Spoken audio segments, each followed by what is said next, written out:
Hello and welcome to another edition of the eCommerce Odyssey podcast. We're here with Kaitlyn Study from South Street and Company. Kaitlyn, please tell us a bit about what you do. Sure. Thanks for having me. We have a marketing agency. We're located in sunny Orlando, Florida, but help clients all over. And we specialize in helping small to medium-sized businesses grow their reach online through websites, social media, SEO, blogging, email marketing, and coaching.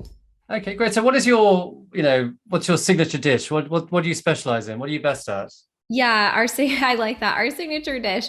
It's definitely local search engine optimization wherever the client is. So we primarily help service-based companies who are wanting to reach that local clientele. So whether that be local in Orlando or somewhere in the US or wherever they are, that's what we particularly help with. And then we start with that as the core. And then we add in social media marketing, email marketing, Google My Business, review marketing, all of those items to kind of build from it. Okay. So what is it? So you would start by looking at their Google Places accounts and tell us give us an example of the kind of activities you do. Yeah. We have an initial call with the client and we talk about their goals, expectations, what they've done in the past for marketing, kind of get their kind of blueprint of what they have been doing, put together a customized plan for them. And most of the time they're like, hey, I want to get more leads in, or I want to get more recognition online, or when I type in my name, my competition comes up. And those are kind of the key phrases for us, because then we put together a strategy. We look at the competitiveness of what keywords they want to rank for and their industry, put together an SEO plan. And then we look at their Google My Business profile, look at all of their local listings, look at their presence online, because we all know that everyone checks reviews now before they go to hire someone. So we put that together, and then we add in any social media marketing, any ads related to that, email marketing, and just consistent marketing throughout month over month. Okay. So what's it in terms of Google? I mean, it's all about Google, your presence on Google Maps effectively. Are there any other platforms that people need to worry about in terms of what are the other important places, that people should have good profiles? Yeah, I mean, Facebook is one. I think they changed it to like or they changed it from reviews to something else. I forget. But it depends on your industry too, because if you're a realtor, obviously Zillow, Trulia, those are great sites. And then for doctors and attorneys, attorneys, they have Avo. And then for doctors, they have like ZocDoc has a lot of reviews on there, and the different medical sites as well. So it just depends kind of on industry, but to us, Google's number one because that's where people start. Okay, so I mean, say I had like a local business and someone had left a very unfair review, Yeah. right? And I'm sure they didn't deserve it, whatever this was. What would you? And they imagine that they'd had I don't know, a particular dodgy batch of ice cream or something, and what would you do about that? Well, there's always two sides of the story, right? So the client. Let's presume that they've entirely been wronged and that they're a very good bunch of people. Yeah. What we do is we read the review, then we reach out to the owner of the company or the person that's our contact, get their side of the story, and then we write a response to that. You should always write a response to reviews, positive or negative, especially on Google, because people will read that. And sometimes you can kind of infer from the response that maybe it wasn't the business owner's fault. Like we had an attorney and she went out on maternity leave and someone left her a 1-star review because she couldn't get to her case. And she's like, I was out on maternity leave. This wasn't anything that I could have helped. So I think just making sure that you're nice and kind, take a breather. Maybe if you're the business owner and someone just left you a negative review, take a breather, take a step back, and then review your response, and then, reply and be honest. And a lot of times people are like, you know what, we're all human. We make mistakes, so they understand. Yeah, it's the problem with feedback, isn't it? It's a blunt tool. Yeah. So tell me, what platforms do you use to build what are the main software you work with? Yeah, so for websites, we primarily focus on WordPress. And then for social media, we work on all of the different channels, LinkedIn, Facebook, Instagram. We talked about a little bit of short form videos. So looking at those reels and videos on Instagram. And then, of course, TikTok is blowing up too. And the ad opportunity is quite incredible for businesses if you can create a really captivating video. So those are the primary platforms that we work on. And then of course, Google My Business and helping that reputation management, and as well as Zapier for automation. So if you're like, say you're a attorney, as you say, what would you recommend they do in terms of social media? I mean, should they do videos on YouTube? Should they, what would you say are the things that every local business should be doing? Yeah. Well, first of all, if you're a local business, you should be going back to Google My Business. You should be claiming that and fully optimizing it, which means making sure that your hours are on there, that your service areas are on there, that your services are on there, that you reply to all reviews, you update your images. Now you can put a post on Google My Business, which is kind of the equivalent of posting on Facebook, except it shows up on Google and it stays there for 7 days and then disappears, and then you can add a new one. So that's step number one. Step number two is looking at all of your reviews across the board, because if you're coming up as in Google and you have 1.5 stars and other people in your industry have more, that's a huge red flag. And then as far as social content, it just depends on who your target market is, but nowadays you should be more targeted. When Facebook first came out, everyone was like, follow me on Facebook, like us on Facebook, like us on Twitter. Everyone was everywhere, and it's not necessarily the case anymore. So being targeted to where clientele is. So if you're a business attorney and wanting to get more business with other business owners, LinkedIn would be great. If you're an attorney that targets consumers and you help them with maybe real estate, then maybe you target other realtors to have that common ground and create referrals from on LinkedIn, but maybe you'd also market on Facebook too. And I just think short form videos are a great way to establish yourself. You can you can repurpose them, add them on LinkedIn, Facebook, Instagram, all of the different platforms to kind of position yourself as an industry leader.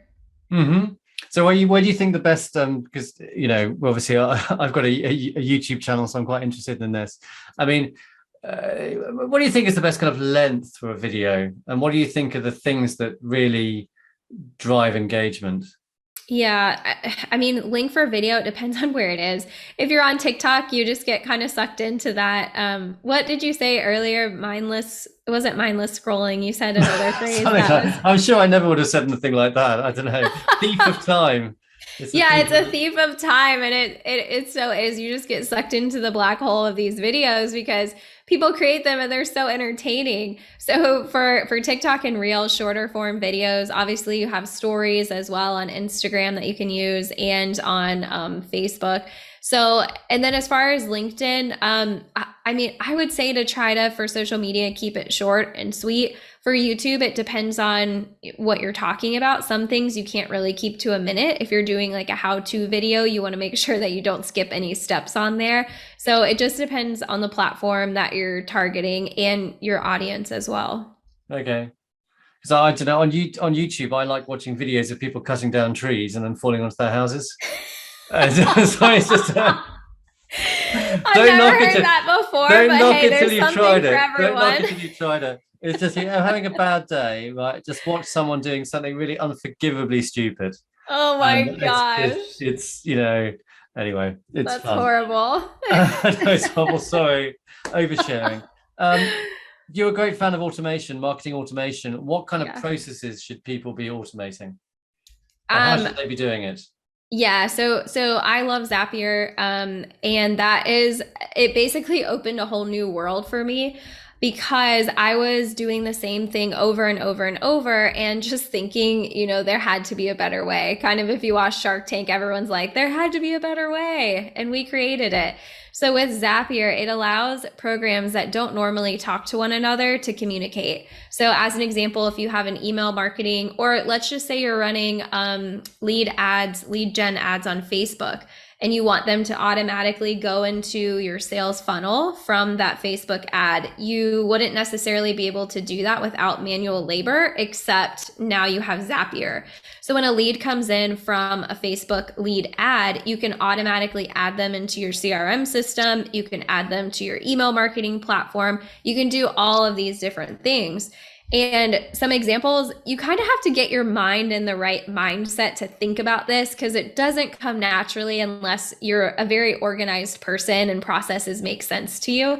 So the way that I started thinking about it was, what are the things that I keep doing over and over again that are really simple tasks that I could automate? So an example would be when someone fills out a form on our website, they are entered into an automation and they get an auto email sent back to them saying, hey, so-and-so, thanks so much for filling out the form on our website. The first step is to set up a free 30-minute call with our team to learn about your goals and your business.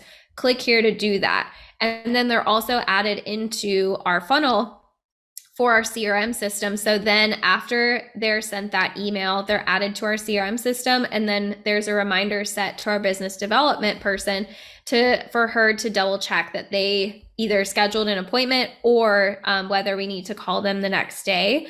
So now in like the Amazon 2-day shipping reality and all of these instant messages, everyone wants things so quickly. So what can you do to get back to them quickly and kind of eliminate that time? And before, we're so busy in the day-to-day life, having all of these meetings and then, taking time to grab lunch, coming back. So I didn't get to some of these people until the next day when I was doing it manually. And now I've totally taken that process out, sent them an auto email, and then they schedule a time through Calendly to sign up. So that's one example of how we've used automations to really streamline everything.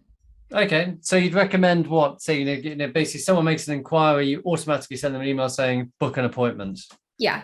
Okay, that makes sense. Mm-hmm. That makes sense. Mm-hmm. So I was looking at a website, I noticed that your crew is all female. Yes. Is that intentional?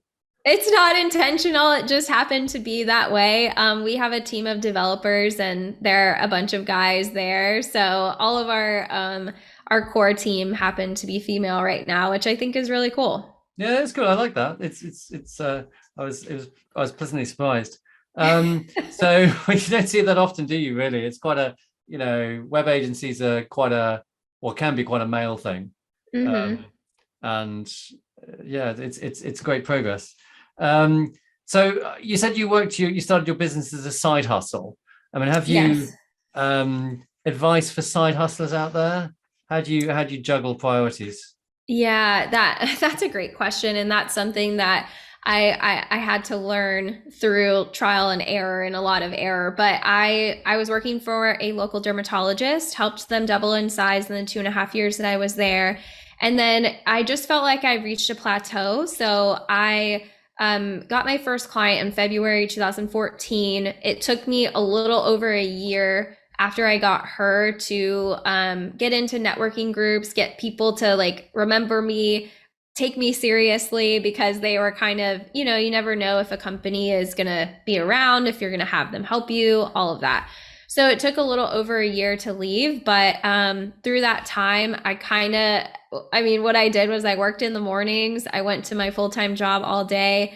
Over lunch, I would do social media posts or create things. And then after the workday, I would come home and just finish that up. So I got off at noon on Fridays, and I would have all of my meetings on Friday afternoons and just built it up from there. So I would say prioritize is really key. One thing I wish I knew in the beginning is that there's a program for that. There's an app for that. There's probably a program for that. One of the pain points for me was sending invoices, and that sounds so counterintuitive because as a business, you want to get paid.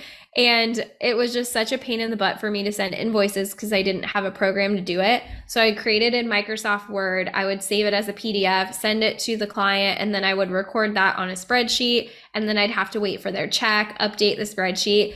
Now I use a program called FreshBooks, and it just automates everything for me. Xero is another that I use Xero. Which is those are same idea, but it's totally streamlined how I did that, and I will never go back to the old way. But there are so many amazing programs out there, some free, some paid, for probably everything you need. But that's also one of the things that that people should be open to, is you don't know what you don't know. I didn't even know that invoicing software existed just because they don't teach you that in college. No one really talks about the invoicing software. So that's one piece of advice. And then also to get a mentor or a coach too, because I would not be where I am today if I didn't have an amazing group, a family that supported me, friends that supported me, and then coaches and mentors that I found helped me along the way too. Right.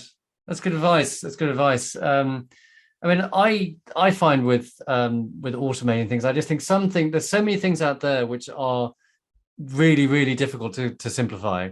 And so you've got to find your simplifications where you can.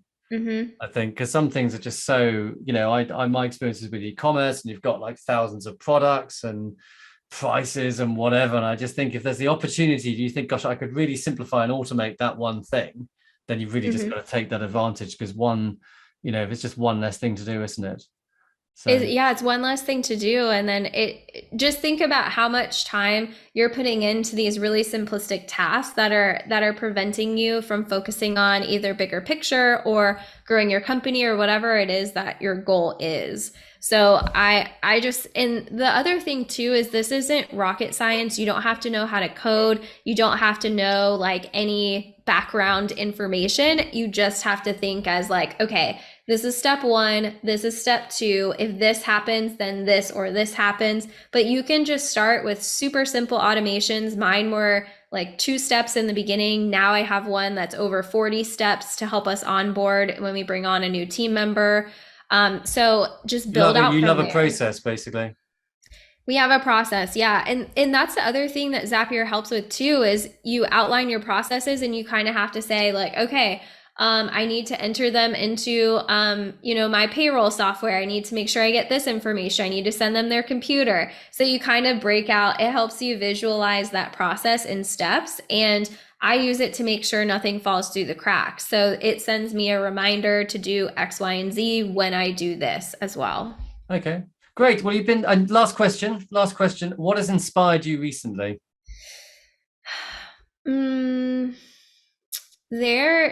Earlier I was taking, continuing education is a huge deal for me. So I was taking an SEO course, and I just love learning new things for my team. They have quarterly goals to do continuing education as well.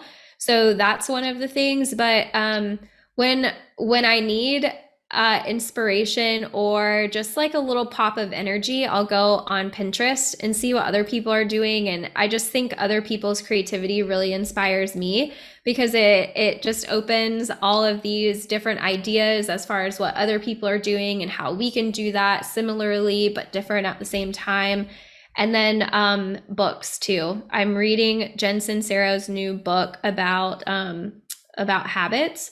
And then for our team, we have a book club and we're reading Atomic Habits. So kind of a good way to start the new year. You sound pretty organized. You sound really like a book club, a process for everything.